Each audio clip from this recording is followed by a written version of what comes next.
இப்போ தெரிஞ்சுங்களா, மண்ணை தின்னாலும் மரா தின்னும். நீங்கள் நடு ரோட்டில் உட்காந்துக்கிறீங்க, நல்லா வாழை விரிச்சு போட்டு தின்னாக்கா அப்போ பேச்சு வர தானே செய்யும்.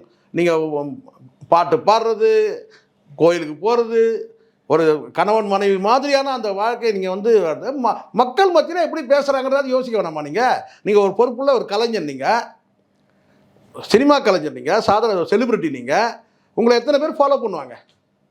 என்ன சார் இன்னும் கல்யாணம் டைவர்ஸ் கூட ஆகலை சார்.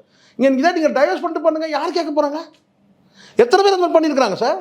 டைவர்ஸ் பண்ணிட்டு இன்னொரு கல்யாணம் பண்ணிப்பாங்க, இன்னொரு லைஃப் அது வேணும். அதையும் பண்ணிவிட்டு இன்னொரு தெலுங்கு மலையாள நடிகை ஒருத்தர் அவங்க 4வது கணவனை டைவர்ஸ் பண்ணிட்டாங்க. டக்குன்னு பேர் வரல.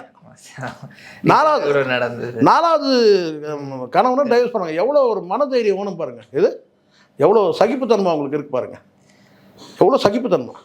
ஸோ இங்கே பிரச்சனை அப்படின்றது அவர் டிவோர்ஸ் பண்ணாமல் இந்த மாதிரி விஷயங்கள் பண்ண, இது மக்கள் மத்தியில் பார்க்கறது மட்டும் தான் நம்ம பேச முடியும். அவங்க குடும்பத்தில் அவங்க என்ன டார்ச்சர் கொடுத்தாங்க, இவர் என்ன பண்ணார், இவர் நம்ம ஆடிட்டர் போட்டு கணக்கு எடுத்துக்க முடியாது சார். ஏன்னா இவங்க தனிப்பட்ட வாழ்க்கையும் அந்த என்ன சொன்ன அந்த எக்கனாமிக்கல் லைஃப் இருக்கு இல்லையா, அதாவது என்ன கேட்டால் இவங்களுடைய பிஸ்னஸ் லைஃப்பையும் ஒன்றா போட்டுட்டாங்க, பெசிட்டாங்க. இது அப்போ அதனால் ஏற்பட்ட பிரச்சனை தான். இங்கே என்ன படத்தில் நடிக்க விடலை அப்படின்னு இவங்க சொல்லுவாங்க, அவங்க நடித்த படம் ஓடலை அவங்க சொல்லுவாங்க, எனக்கு எவ்வளோ லாஸ் ஆகிடுச்சு. இதுதான் தவறே அங்கே. இதை தாண்டி நீங்கள் மற்றவங்களாம் சொல்கிறீங்களா, அது கரெக்ட். இப்போ நீங்கள் சொல்கிறீங்க கரெக்ட். என்னென்னு கேட்டால் 3வது நபர் தலையீடு இருக்குதுன்னு சொல்கிறீங்களே, அது கரெக்ட். குஷ்புலாம் வந்து பார்த்தீங்கன்னா அவங்க பாட்டுன்னு அவங்க வந்து அவங்க வேலை அவங்க பார்க்கணும்.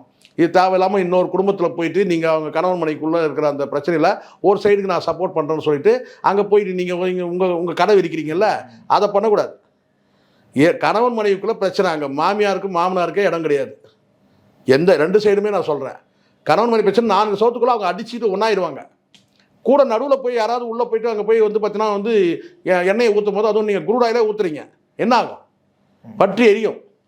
அதான் இப்போ எரியுது. கணவன் மனைவிக்குள்ளே பிரச்சனை இன்றைக்கி அப்படியே இருக்கும், நாளைக்கு பிள்ளைகள் கூட சேர்த்துருவாங்க. இப்படிதான் சொல்லுது.